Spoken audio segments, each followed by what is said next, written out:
Well, my Pixel 9 Pro XL finally just showed up, which means it's time for another smartphone camera comparison. And while I typically only have 2 devices at a time in these camera comparisons, today we're going all out with 3, the Galaxy S24 Ultra and also the iPhone 15 Pro Max, to see how all 3 of these devices stack up in everyday use. Let's take a look.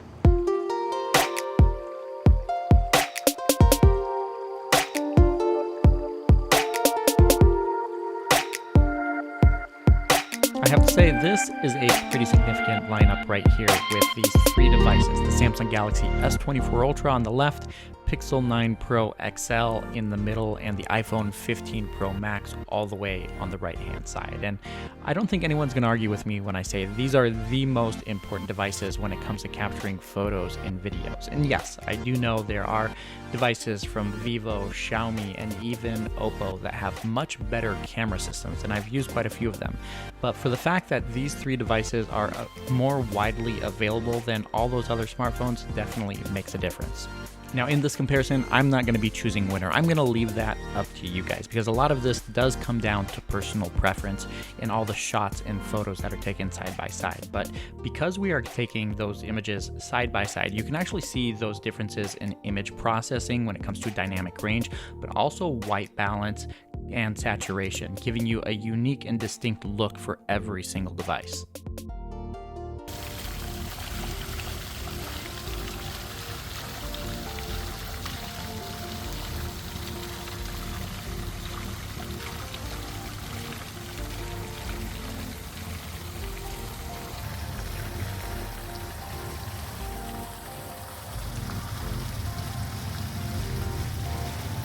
And this here is a look at video capture from all 3 devices at once from the selfie cameras. And I have to say, holding 3 phones up and getting video at the same time is a little bit trickier with 3 than it is typically with 2. Now, I do need to interject here because I was going to say that the Pixel 9 Pro XL looked to be better than what I had seen on the Pixel 9 when it comes to skin tones with the selfie cameras.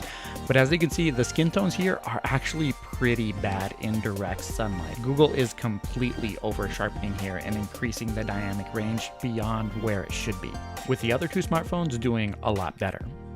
Now, before we get too far, I do want to talk about the camera specs on these devices, with the Galaxy S24 Ultra starting off with a 200 megapixel primary sensor, 50 megapixel periscope 5x zoom camera, another 10 megapixel 3x telephoto, and then a 12 megapixel ultra wide. And then up front, it has a 12 megapixel selfie camera as well. But the Pixel does bring things up a little bit this year with a 50 megapixel primary camera and then 2 48 megapixel sensors for its 5x periscope camera and also the ultra wide camera on the back. And even the selfie camera has been bumped up this year to a 42 megapixel sensor with face detection autofocus.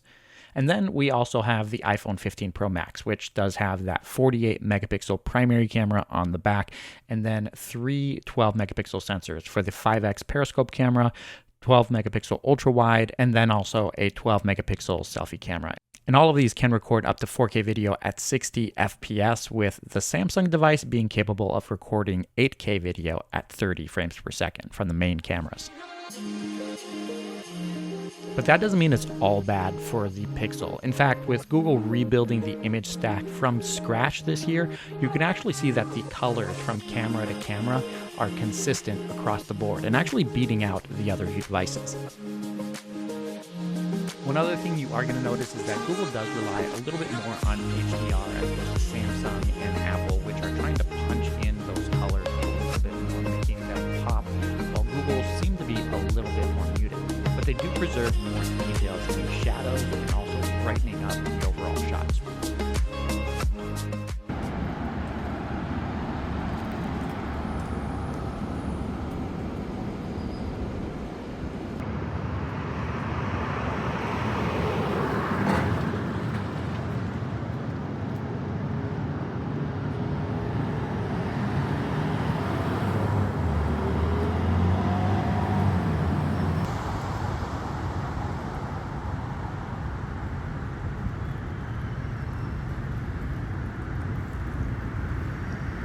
Now, the main area where you're going to see the most differences between these devices is going to come down to the white balance, with the Galaxy S24 Ultra leaning towards being a little bit warmer than what reality looks like, and then the Pixel 9 Pro XL being a tad cooler, and then the iPhone 15 Pro Max being just a whole lot warmer. Now, this does come down to personal preference for a lot of people, but if you do want to tone things down, you can always do that before you take the shot. Those differences in the white balance are a little bit harder to spot when you're just taking pictures of streetscapes, but with these brick backgrounds, you can really notice those differences there. And especially this shot here with the Galaxy S24 Ultra, really blowing things out with the highlights, something that the other devices don't do quite as often.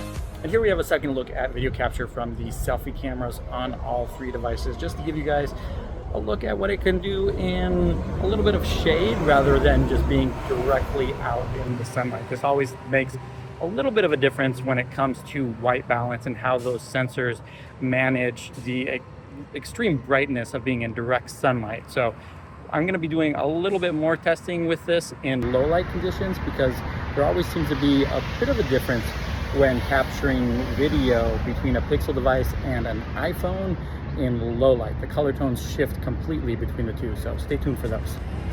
When taking selfies, there are some really big differences between these devices, and the main one's going to be the focal length. The Pixel just gives you a wider shot, allowing you to capture more of the background, but that also means you can fit more friends in your shots if that's what you're looking for.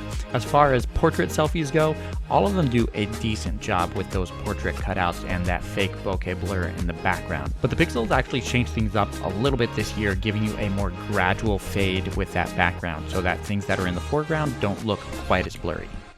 Well, it's a couple hours later and it's officially dark outside, so it's time for some low light photography and videography to see how these devices really stack up in low light conditions, because honestly, this is where the trouble typically settles in for a lot of these devices. So let's see how the iPhone 15 Pro Max, Pixel 9 Pro XL, and Galaxy S24 Ultra stand up in these conditions. When taking pictures with any of these three phones in low light conditions, I don't think anyone's really going to be complaining if they're upgrading from another device. They're honestly really good. You just have to get a little bit nitpicky here if you want to really notice the differences. Mainly with the white balance again, with the iPhone and the Samsung being a little bit warmer and the Pixel being cooler. But the Pixel also just gives you brighter shots, which might not always be ideal, since it does add a lot of grain to the darker areas of the image if you look closely at the night sky.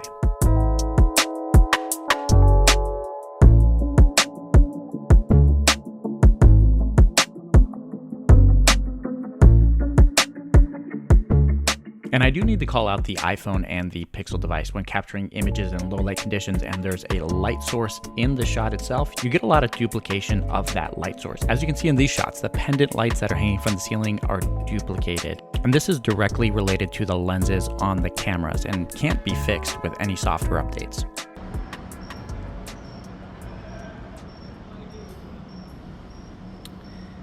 And of course, we want to give you a look at video capture with the rear cameras as well, starting off with the main sensors on the back of each of these devices. Of course, this is always going to give you the best results possible in low light conditions, because in a second I'm going to switch over to the ultra wide, which should have a bit of degradation in the video quality and much more noise as well. And here we go, looking at the ultra wide on all three of these devices. It does give you a wider field of view, but in low light conditions like these, the video quality just isn't as good as that main sensor. And then standing in that same exact spot as I was with the ultra wide, zooming into 5x on all three of these devices, getting in a lot closer to your subject there. You can see the person at the very end of the street with their dog. It's honestly nice to be able to do this with a smartphone. Going back a couple of years, we really never had something as good as this. When capturing selfies in low light conditions, you get a lot of the same characteristics as you do with those daytime shots, though I do need to point out that the iPhone and the Galaxy are a lot softer in these shots, especially the Samsung. It definitely looks like that sensor upgrade on the Pixel really paid off this year. But of course, for best low light performance, if you can take a selfie with that main camera on the back, it's always going to be the best option.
And that's going to do it for this camera comparison between the Pixel 9 Pro XL, the Samsung Galaxy S24 Ultra, and the iPhone 15 Pro Max. Let me know what you think of the results in the comments below and which device you'd rather use on a day-to-day basis for your photos and videos.